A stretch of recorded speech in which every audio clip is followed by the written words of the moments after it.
All right. Just got out here. Haven't been out here for long. I did one slight warm-up set, starting off with some rows. Not too bad today. I didn't eat everything that I wanted to. Still got some good food in. Had a nice family day. Took the babies. I say babies. One's a year and 8 months. The other one is a week old. So we took them over to a place called Fun City. Played in the ball pit, had fun, and it's all right. It's okay to sacrifice some stuff now and again for your family, and makes it worth it. So today I'm pumped up, ready to do back. Probably not going to do any deadlift today. That'll probably come. I usually incorporate it with back, but typically if I don't feel like doing legs, which you should never skip leg day, but I always do. Just because, you know, time, I'd rather focus on other muscle groups, or I used to want to rather focus on other muscle groups, but now it's kind of changed a little bit. I have been doing legs on a routine basis, but I will personally incorporate deadlift with legs. Not so much on back. Because as the schedule goes for me, I do, right now I'm doing 2 days on, 1 day off. And, you know, that's to have as much time with the family as possible. So 2 days on, 1 day off. The first 2 days are chest and then back, then I rest. And then the next 2 days are shoulders and then arms, then I rest. And then I'll do legs. So, you know, the schedule starts getting a little bit different as each week goes on. But when I do legs, it's in a pretty good spot with the schedule where that muscle group isn't necessarily being used until the following back day, so it'll give me a day of rest before I get to it, which is good.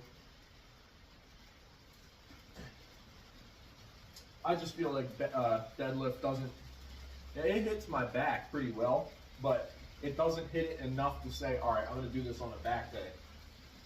For me, if it's going to be a compound lift, I'd rather do rows.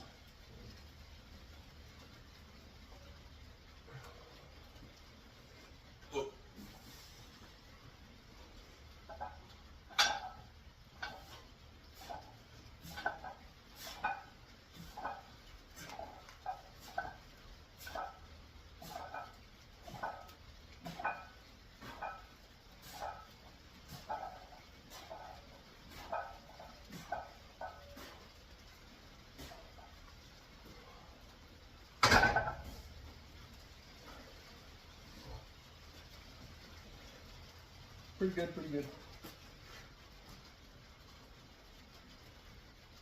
Now for something like this, I would use a belt, and I just got a belt because when I sold my last machine, I included my belt with it, which I shouldn't have done. It was a Gold's Gym belt, leather, it was nice, but I gave it to the dude anyway. So now I just had to go out to Walmart and grab some bullshit one. But it's out in the rain. It's been raining for 2 days. In the back of my truck, I forgot to grab it.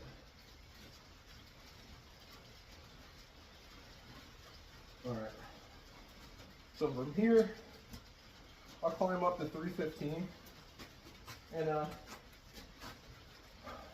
whatever weight you do, you should still be focused on your form. I wouldn't kill yourself on form just because you're doing a heavier weight. If you incorporate heavier weights, the weight that you should do should still have somewhat of a positive effect on your form. And if your form is all out of whack, what are you really gaining? You know? So once, if I'm going to do a weight, I can't have the very first reps be partial reps just because I can't get the weight up. You're opening yourself up to injury, and there's no point in that, because then you're setting yourself back even further. So as long as I know I can handle the weight for the first few reps, then those next partial reps are just the failure reps. But if you're doing a rep and it's your first rep and you've already failed that rep, or it wasn't a clean rep, there's no point. So you got to lower your weight.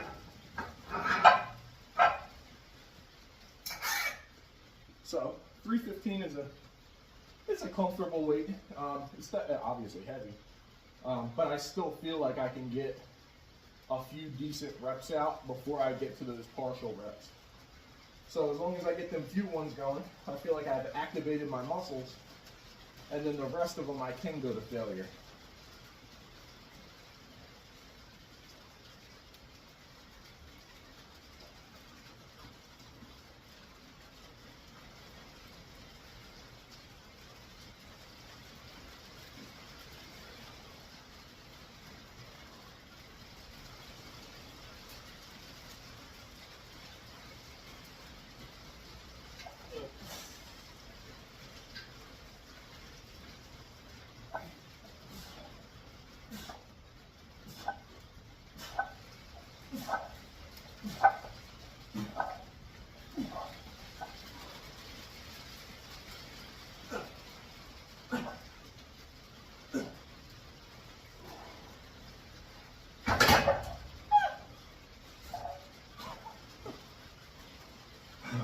So it's not too bad on that.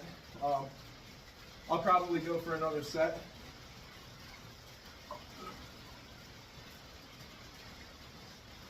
Another set with the 315, and then start dropping from there.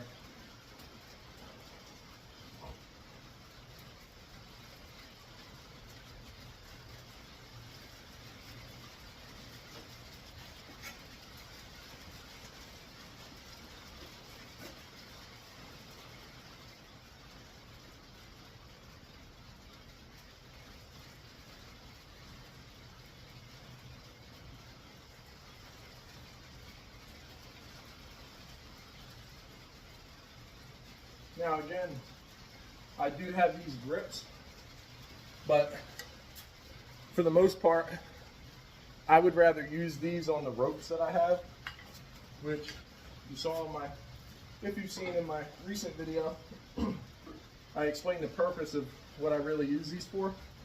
And when I have a rope and I'm doing whatever it is I'm doing on the pulleys, I wrap it around and that knot gets caught on both sides. So that opens me up to be able to use it as a legitimate handle for whatever I need it for, which actually I'll be using this when I do my my bent over rows, but like the T-bar rows, as if you would use the end of it, I'll take the weights off one end, flip it around, lean it on the rack, and I'll come from down here. So that I feel like is different than these rows. Just incorporate a couple different things.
Now, with bent over rows, I do have I have minor back pain in my lower back when I do specific movements. I did have to stop deadlifting for a long time because I just started getting nervous too because of the pain I was feeling. So when I do the bent over rows, I tend to rub, it's kind of almost like a Smith machine. I tend to guide the, oh, I can show you guys one. I tend to guide the bar on my legs when I go down and when I come up. You know, it helps out a bit rather than just being at a complete hangover. And it doesn't feel as bad. It's like, it's more controlled when I'm doing it that way. And you even have a chance to somewhat spot yourself. So if you bring that bar up and you're on your legs, you can kind of hold it, but hold it against your legs at the same time to give you a decent squeeze. So that's just one thing that I do to, you know, make it a little bit more efficient. So from here, I'm going to drop it back down to 225 and do that.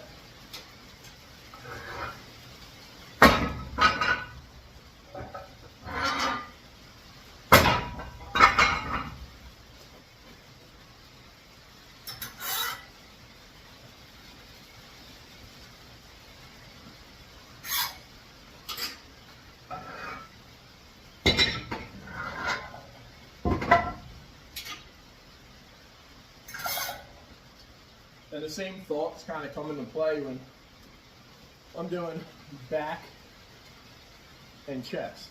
So with chest, you want to get them different, you want to pull from top, or I'm sorry, push from the top, so you want to hit your upper chest. Mid, you want to hit your mid chest. And lower, you want to hit your lower chest. Well, that's the same way to go about doing back. You know, if you're pulling straight, you're getting the mid part of your back. If you're pulling from up top down, you're getting your lower lats. And if you're pulling from straight down up, you're getting more of your upper back. So I like to incorporate each movement as much as I can. So this, and then the T-bar, I call it T-bar because that's usually what you pull from. But that T-bar row, they're about the same, I would say. The angle is definitely slightly different because I'm using my legs on this. So I am pulling still at an upward movement, but the feeling I get is different. Regardless, I'll do lat pull downs, I'll do straight rows, so I'll sit on the floor and I'll do rows. You see that? And then probably I will most likely do traps too, so I'll do shrugs. Shrugs are really the only thing that I incorporate with that, other than shoulders. When I do my upward, what the hell are you calling it? I don't know. Face pulls with a bar. I don't know. So if you pull them up, and I feel it in my traps too. So you can incorporate the same muscle on different days. It just depends on what it is.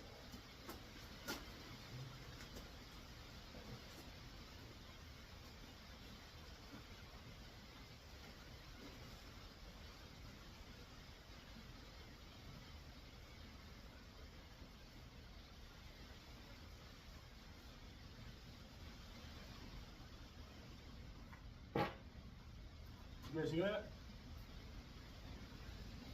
Damn frog in here or something. Woo! Anyway.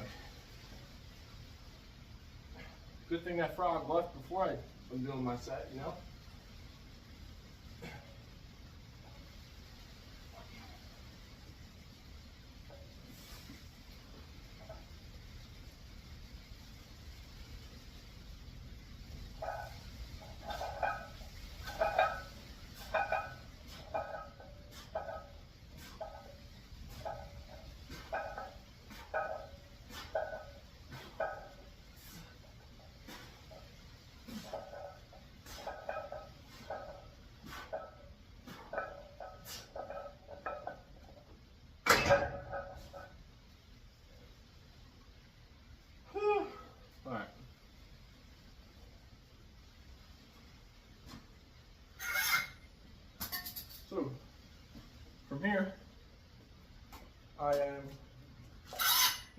bar. Move it out of my way.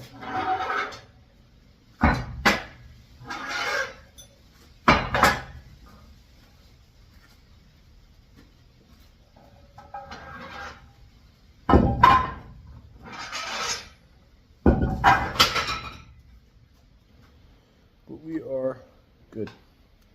All right, so bringing you guys down to some rows. This is how I do my rows, or cable pulls, whatever, cable rows. Everything's a goddamn row, but so anyway, slap some of these on there.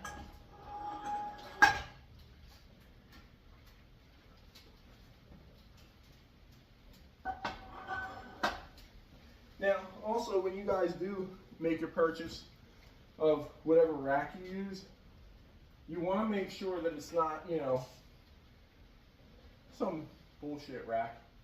I mean, I'm not 100% sure what weight this can hold.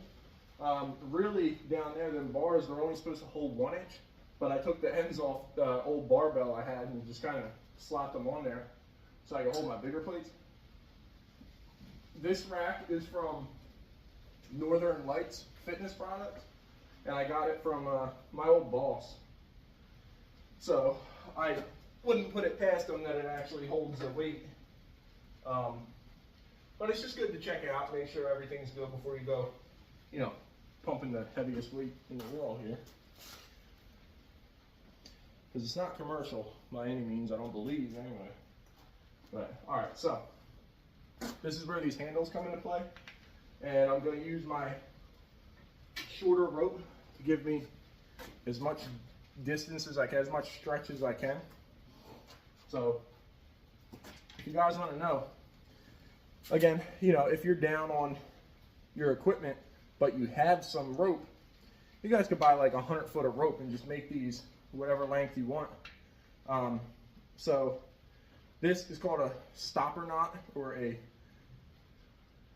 stopper knot, or they call it a fisherman's knot too. So look that up, figure out how to do it. It's just 2 wraps around and then hook it through the bottom, but you'll see. It's meant to be a stopper knot. It's meant to stop when you go up against it. And this can be taken out very easily, even when you put a lot of weight on it, so it's very useful. Now, I'm going to take these handles and I'm going to slip them through. And now, when I hook it through the middle, now I have a handle that I could use. It's not necessarily in a fixed position, so you want to make sure it's in, you know, a decent spot in the center before you go and wrap it around. So, here we go.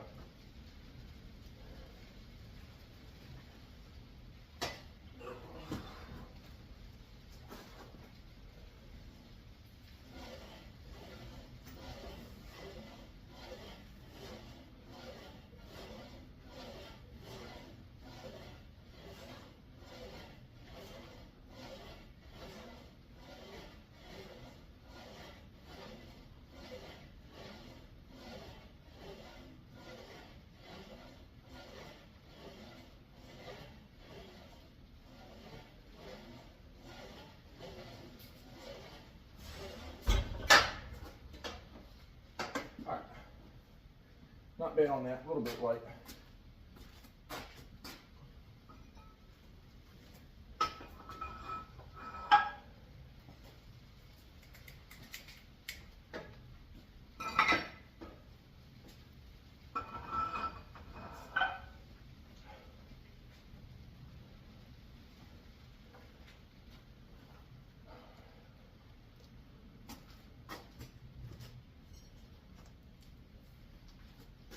So everything I pretty much had, mostly improvised.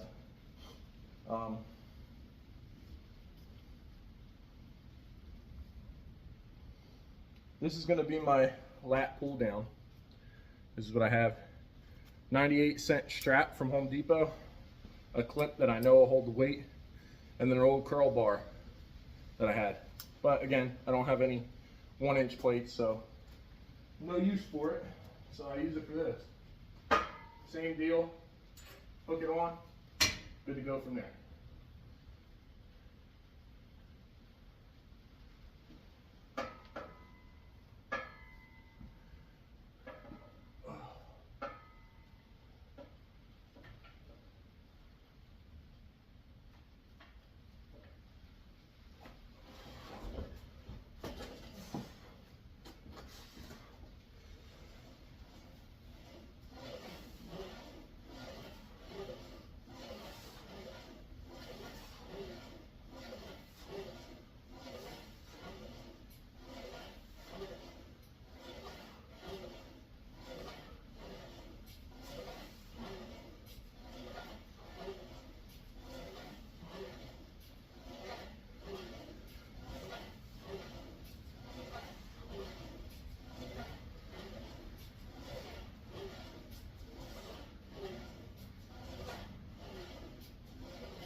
Now, let me go know what you guys think too, because I am not, you know, huge on editing or cutting videos and skipping around and stuff like that. So let me know what you guys think. If you think it's more worth it for me to actually cut my videos, then let me know.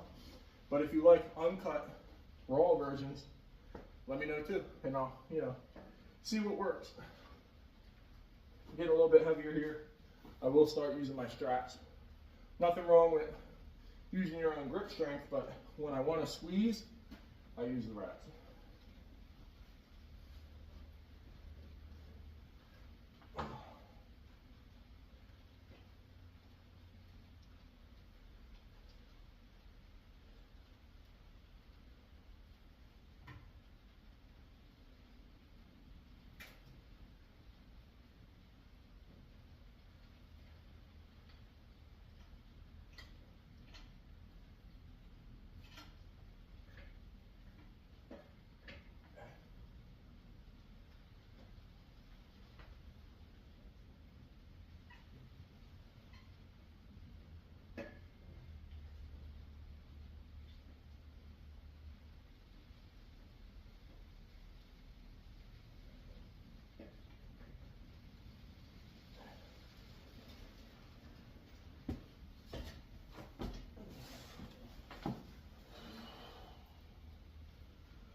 All right, I'll probably do one more set of that.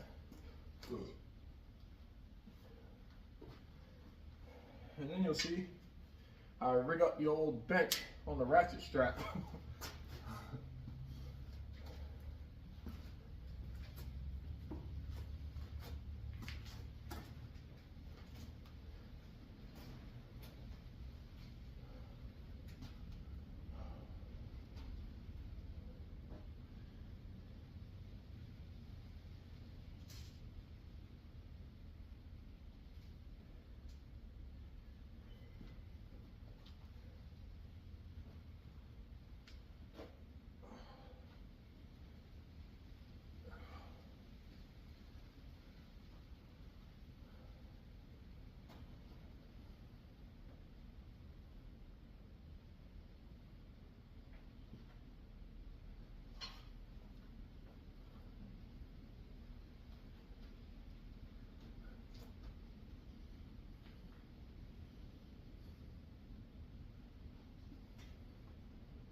case you're asking why I'm so out of breath,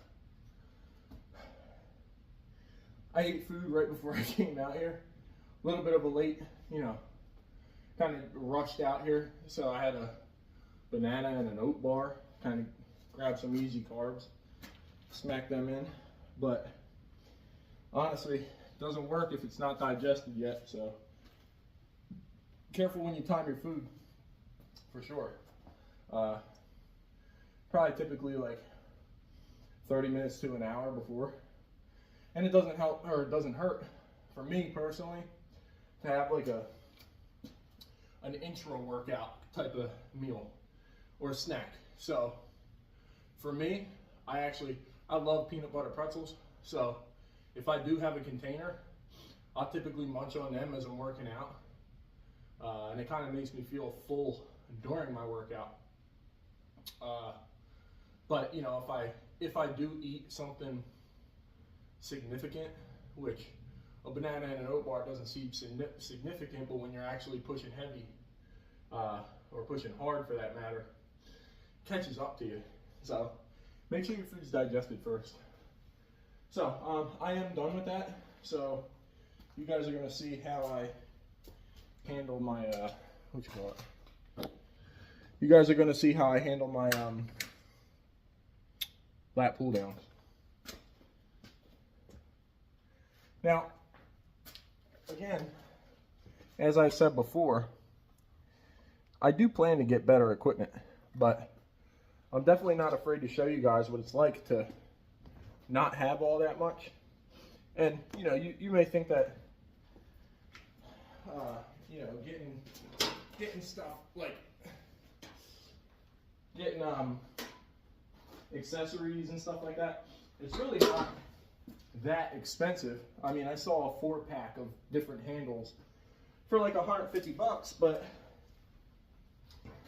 I own a business, and it's not really worth it to me to spend money on stuff like that when I can make it myself.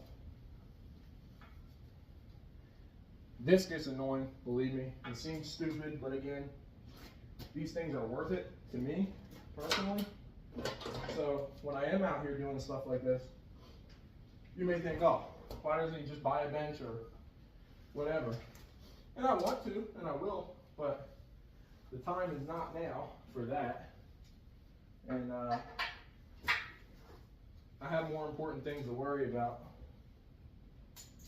Because if I could get the same workout with this gear, or whatever I have, why not do it?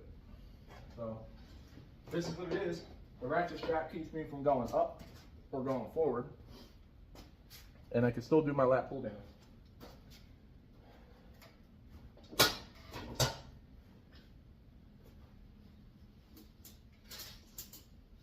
Now, I'm not recommending that you guys do this. It's a good idea if you don't have anything, but just make sure you know how to properly put a ratchet strap on and whatnot. It seems stupid to say that, but make sure you know what you're doing, because you can make anything you want, but it matters if it works and if it's safe. So just make sure both of them things are in your head.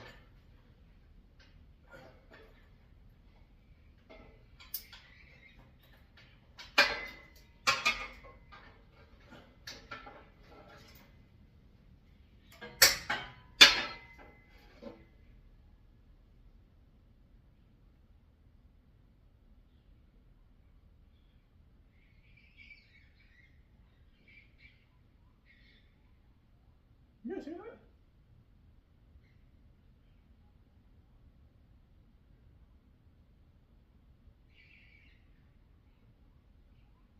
Like goddamn raccoons fighting or something.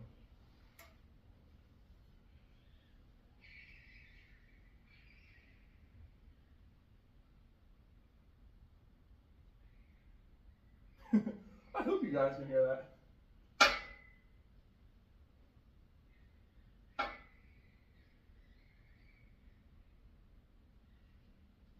I don't know. It's not sitting well with me. It should sound scary.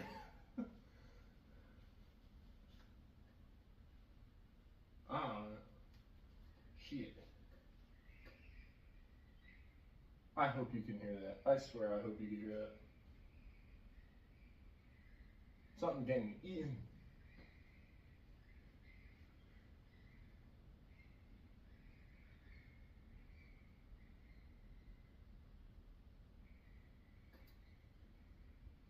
I don't know. Shit, did this turn backwards? Yeah, whatever. Alright, so stepping over the ratchet strap, I can slide down, and this will legitimately keep me from moving. It doesn't keep it perfect, you know, it's not like it's bolted to the ground or anything, but it does what it needs to do.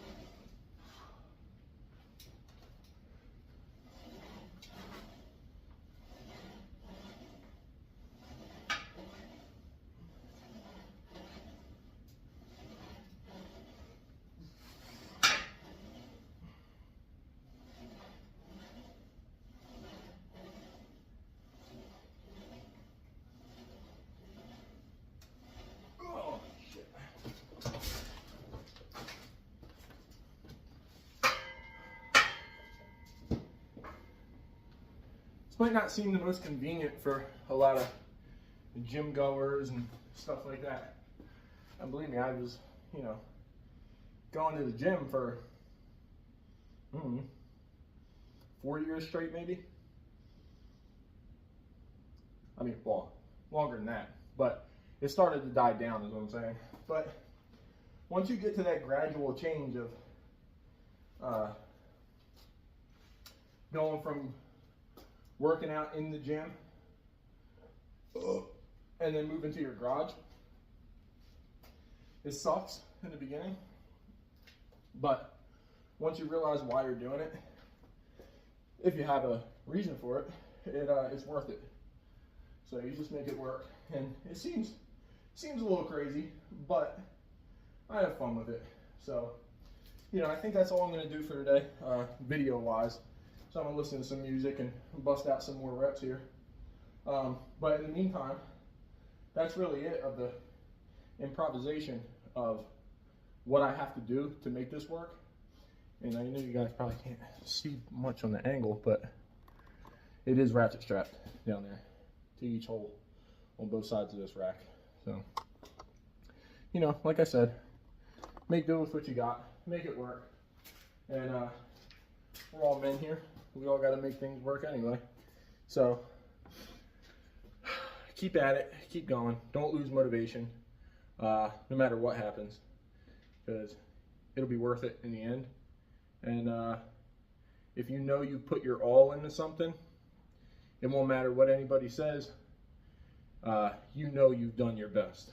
So when it comes to stuff like this, or life in general, I mean, life in general, you have all these obstacles you need to overcome, all these issues that come your way, and you need to learn to improvise, adapt, overcome.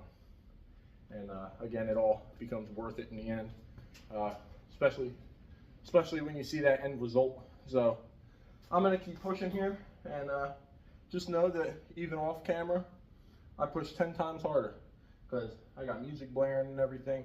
Right now, it's more of a introduction to me and making these first couple of videos. But as time goes on, as the equipment gets better, as the videoing gets, you know, better quality and off my phone rather than, on a camera, you'll see how things go. And we're all here to improve, and we're going to improve together. So, you know, keep doing it, keep working. Remember, everything that you go through is all going to be worth it in the end. So I'll see you guys later.